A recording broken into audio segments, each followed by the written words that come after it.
नमस्कार दोस्तों, कैसे हैं आप लोग। तो स्वागत है आपका आपके अपने channel Yatharth Drishtikon, the actual point of view, Bhagavad Gita के पॉइंट ऑफ व्यू, भगवान श्री कृष्ण का पॉइंट ऑफ व्यू। तो हम समझने का प्रयास करेंगे चीज़ों को भगवान के नज़रिए से, भगवद गीता के नज़रिए से, हमारे इस चैनल यथार्थ दृष्टिकोण के माध्यम से। तो सबसे पहले मैं आप लोगों से क्षमा चाहूँगा क्योंकि मैं कोई वीडियो नहीं बना पाया काफ़ी दिनों से, कुछ मेरी व्यस्तता के चलते मैं ऐसा नहीं कर पाया।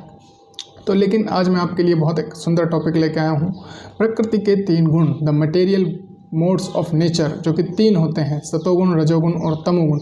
तो कृपया आपसे विनम्र अनुरोध है, आप ये वीडियो पूरा देखिए, आपको काफ़ी चीज़ें क्लियर होंगी और आपका दृष्टिकोण चेंज होगा चीज़ों को देखने का। तो भगवान बताते हैं प्रकृति के 3 गुण के बारे में। भगवद गीता के 14th चैप्टर 14वें अध्याय में भगवान बताते हैं प्रकृति के 3 गुण के बारे में, सतोगुण, रजोगुण, तमोगुण। तो ये कैसे काम करते हैं। व्यक्ति कोई भी कार्य करता है वो इन 3 गुणों के अंतर्गत ही करता है, या यूँ कहीं कोई भी जीव इस दुनिया में लिविंग कोई भी एंटिटी है, लिविंग एंटिटी, वो भी जो भी कार्य करता है वो इन 3 गुणों के अंदर ही कार्य करता है। लेकिन अंतर क्या है इन मनुष्य में और पशु में। मनुष्य अपने इन गुणों को ऊपर नीचे कर सकता है अपने एक्टिविटीज़ के थ्रू, ज्ञान के थ्रू अपने इन तीनों गुणों को ऊपर नीचे कर सकता है। लेकिन जानवर अपने इन गुणों को ऊपर नीचे नहीं कर सकते हैं। जिस गुण में उनको जन्म मिला है वो उसी गुण में ही उनकी मृत्यु होती है। वो अपने जीवन भर में वो अपने इन 3 गुणों को बदल नहीं सकते हैं। तो जीव कौन है। जीव मैंने आपको पहले बता चुका हूँ, भगवान का अंश, जो भी लिविंग एंटिटी है वो जीव है। उसमें से मनुष्य सर्वश्रेष्ठ है। तो उसी मनुष्य के सर्वश्रेष्ठ होने के नाते हम भगवद गीता के ज्ञान को समझने का प्रयास करते हैं। तो 14वें अध्याय में भगवान बताते हैं प्रकृति के 3 गुण, रजोगुण, तमोगुण, सतोगुण। सतोगुण सबसे ऊपर का गुण है, सबसे उच्च गुण है। रजोगुण उससे नीचे है, तमो और सतो के मध्य में, और तमोगुण जो कि सबसे निकृष्ट गुण है, सबसे नीचे है। तो जो प्रकृति है, प्रकृति क्या है। प्रकृति 24 तत्वों से मिलकर बनी है, जिसमें भूमि, जल, अग्नि, वायु, आकाश, 5 कर्म इंद्रियाँ, 5 ज्ञान इंद्रियाँ, मन, बुद्धि, अहंकार, 5 उनके जो हमारे सेंसेस हैं उनके रस, रूप, गंध, ये टोटल मिला के 24 हैं, जिसमें प्रकृति जिसको बोला जाता है। तो इस प्रकृति के अंडर ही जीव आता है, मतलब आत्मा आता है। और आत्मा प्रकृति के मतलब प्रकृति के ऊपर निर्भर होता है। इस भौतिक जगत में जब आता है शरीर के थ्रू, तो वो क्या होता है, प्रकृति के ऊपर ही निर्भर करता है। बिना प्रकृति के जीव भौतिक जगत में सर्वाइव नहीं कर पाएगा। इसलिए भगवान जीव के साथ साथ प्रकृति को भी भेजता है, या प्रकृति के गर्भ में बीज डालते हैं, जिससे जीव उत्पन्न होते हैं, और प्रकृति उसको फैसिलिटेट करती है जीव को। तो जीव को अपना जीवन जीने के लिए प्रकृति की आवश्यकता है, क्योंकि प्रकृति का दोहन करके ही जीव अपना जीवन यापन करता है। जैसे कि हम देखते हैं पेड़, पहाड़, नदियाँ, ये सब क्या प्रकृति में आते हैं। तो हम सब लोग इन सब चीज़ों का यूज़ करते हैं अपना जीवन जीने के लिए। तो ये 3 गुण भी प्रकृति के गुण आते हैं, रजोगुण, तमोगुण, सतोगुण। तो इन 3 गुणों के अंडर ही हम सब लोग अपनी सारी एक्टिविटीज़ करते हैं। कोई भी एक्टिविटीज़ हमारे इन 3 गुणों के बाहर नहीं होती। अब समझेंगे इनमें सबसे अच्छा जो सतोगुण है वो क्या है।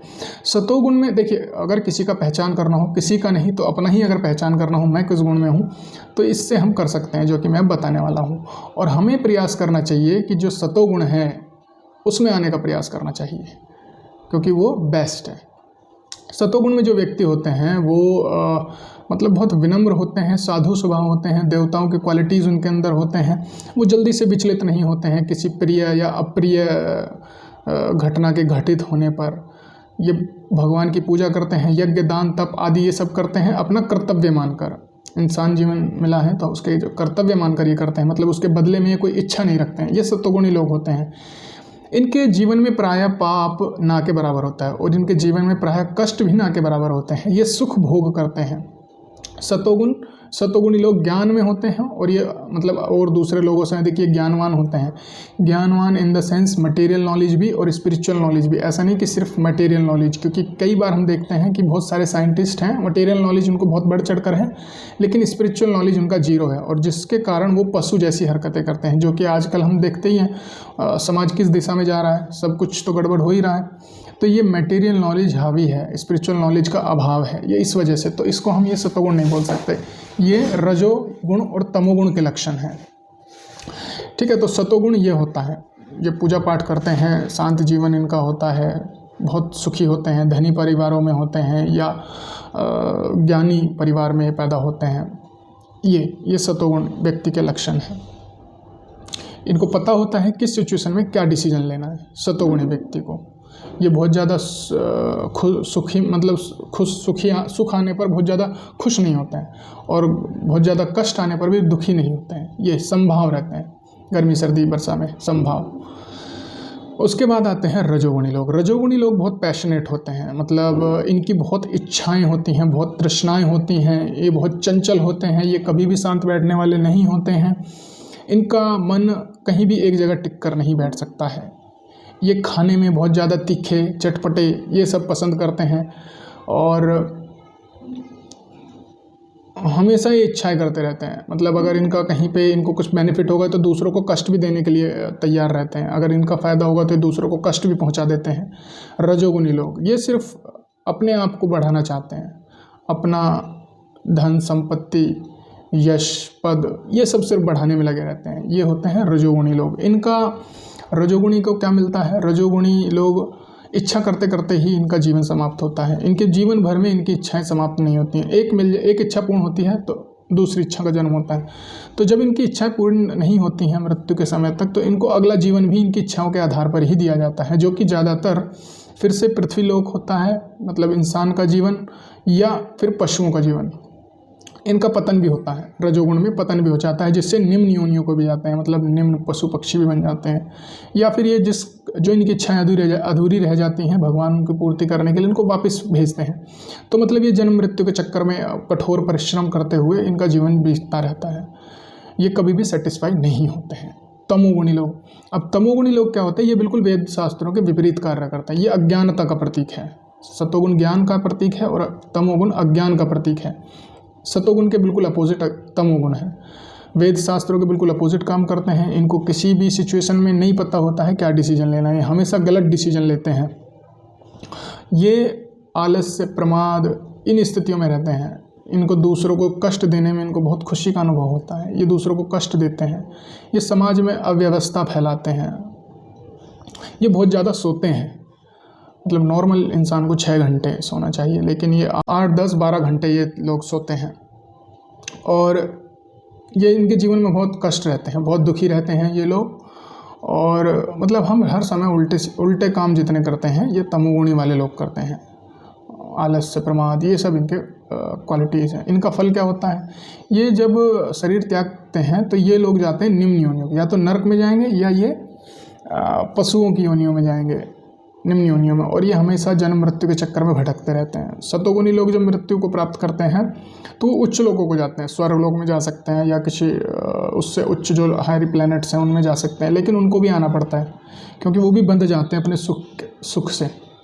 देखिए तीनों गुण बांधने वाले हैं भगवान। फिर 14 चैप्टर में तीनों गुणों के बारे में काफ़ी कुछ विस्तार से बता के लास्ट में बताते हैं कि हमें चाहिए कि तीनों गुणों से ऊपर उठें, मतलब शुद्ध सतोगुण में हमें आना चाहिए भगवान। और वो आएंगे कैसे?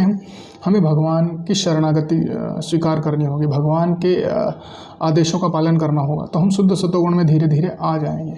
भगवान का नाम जब, भगवान का धाम का भ्रमण, भगवान की कथाओं का श्रवण, ये सब करने से हम सतोगुण में आ जाएंगे, जो शुद्ध सतोगुण में। सतोगुणी लोग होते हैं देवताओं की पूजा करते हैं, रजोगुण भी करते हैं देवताओं की, यक्षों की, और ये किसी मतलब इच्छा के लिए करते हैं। रजोगुणी जो लोग किसी की पूजा करते हैं, किसी भी देवी देवताओं की, उसके बदले में वो कुछ चाहते हैं। सतोगुणी लोग अपना कर्तव्य मानकर करते हैं, ठीक है। तो रजोगुणी लोग कुछ ना कुछ चाहते हैं, वो फ्री में कुछ नहीं करते, मतलब बिजनेस माइंडेड। कुछ भी अगर किसी देवता को मैं ये कुछ यज्ञ या ये करूँगा, उसका ये होना चाहिए, ऐसी इच्छा रख कर ये करते हैं। किसी को दान भी देते हैं तो कुछ इच्छा रख के करते हैं, कोई यज्ञ भी करते हैं तो कुछ इच्छा को रख कर ये करते हैं। तमोगुणी लोग भी करते हैं।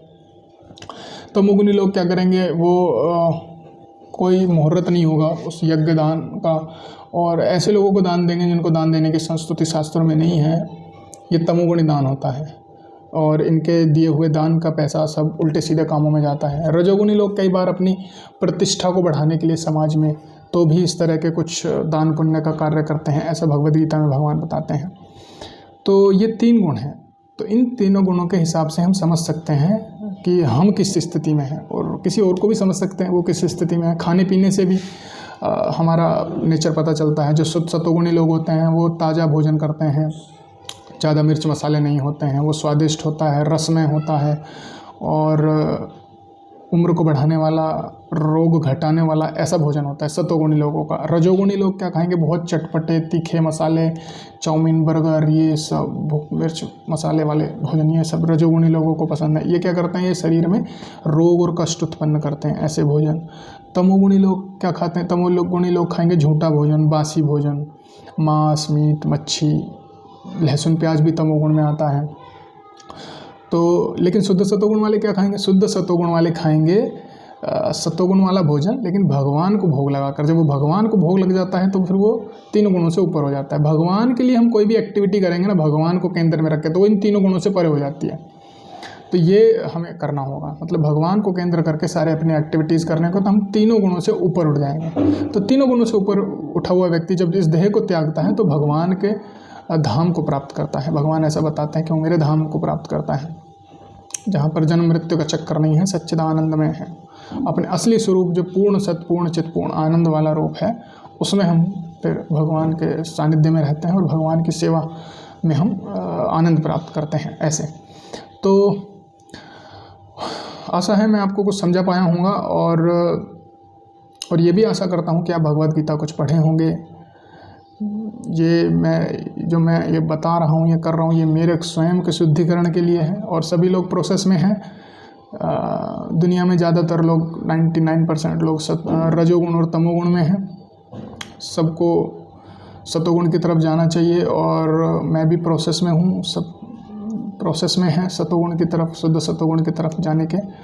तो ये वीडियोस बनाने का जो मेरा मतलब मकसद है वो ये है कि मैं अपनी शुद्धिकरण के लिए कर रहा हूँ, कि मैं उस ज्ञान को फिर से एक बार अपने माइंड में उसको लेके आऊँ, जिससे मुझे उसके बारे में फिर से पता चले। और कोई अगर देख के इससे कुछ अच्छी बात सीखता है तो ये बहुत ही अच्छी बात है मेरे लिए। तो और मैं बहुत सारी त्रुटियाँ भी करता हूँ, बहुत गलतियाँ भी करता हूँ, हो सकता है मैं कुछ गलत भी बीच बीच में कुछ बोल देता हूँ, तो ये आप इसको मेरा फॉल्ट समझिए।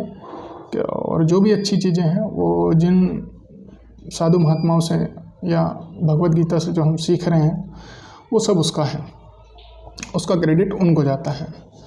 तो आप भगवद गीता पढ़िए, मेरा आपसे विनम्र अनुरोध है कि आप भगवद गीता पढ़िए, दिन में समय निकालिए। देखिए, समय निकालना बहुत ज़रूरी है स्पिरिचुअल नॉलेज के लिए, वरना पता ही नहीं चलेगा और हमारा जीवन निकल जाएगा। तब हम जागेंगे जब हमारा जीवन निकल जाएगा, और फिर हम कुछ नहीं कर पाएंगे।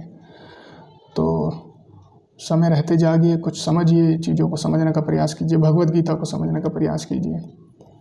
तो ऐसी आशा मैं आप सबसे करता हूँ, और धन्यवाद, नमस्कार।